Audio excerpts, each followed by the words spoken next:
خلق انہیں یہ عذاب دے رہا ہے۔ کافر کچوکے لگا رہے ہیں کہ اے بلال اگر تم حق پہ ہو، واقعی میں اللہ ہے، رسول ہے، تو اے بلال تیرا رب تجھے بچا کیوں نہیں لیتا ہے؟ حضرت بلال کہتے ہیں کافروں اگر تم کوئی برتن لیتے ہو تو اسے کیوں ٹھوکتے بجاتے ہو؟ کہا اے بلال ہم اس لیے اسے ٹھوکتے اور بجاتے ہیں کہ ہمارے قابل ہے کہ نہیں۔ کہا بہن مثال وہی ہے کہ میرا رب بھی مجھے ٹھوک رہا ہے، بجا رہا ہے، اور میرا اللہ بھی مجھے آزما رہا ہے کہ بلال جنت کے قابل ہے کہ نہیں ہے۔ یہ کون سا ایمان تھا؟ انہوں نے اپنے توحید کو مضبوط کیے۔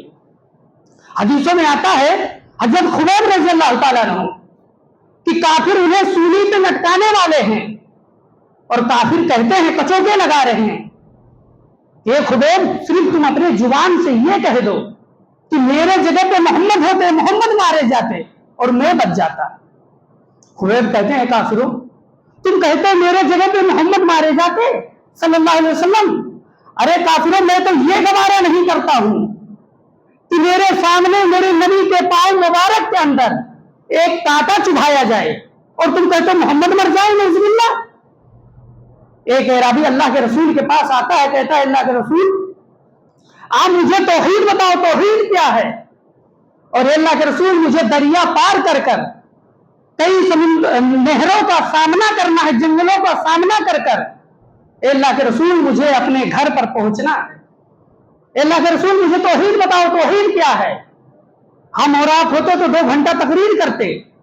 اللہ کے رسول کہتے اذا سألت فاسأل اللہ، اے میرے صحابی جب سوال کر تو اللہ سے کر، وَإِذَا اسْتَعَنْتَ فَاسْتَعِنْ بِاللَّهِ، اور جب تجھے مدد کی طلب پڑے تو صرف اللہ رب العالمین ہی سے مدد مانگ۔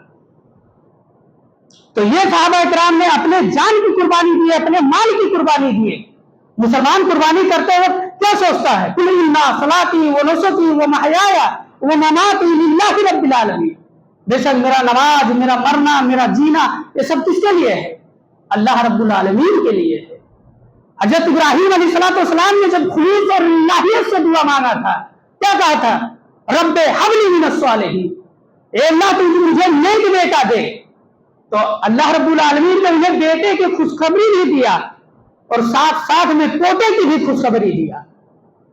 تو یہ ہم اور آپ پہلے اپنے توحید کو مضبوط کریں، پھر اللہ رب العالمین کی نصرت کس قدر آئے گی۔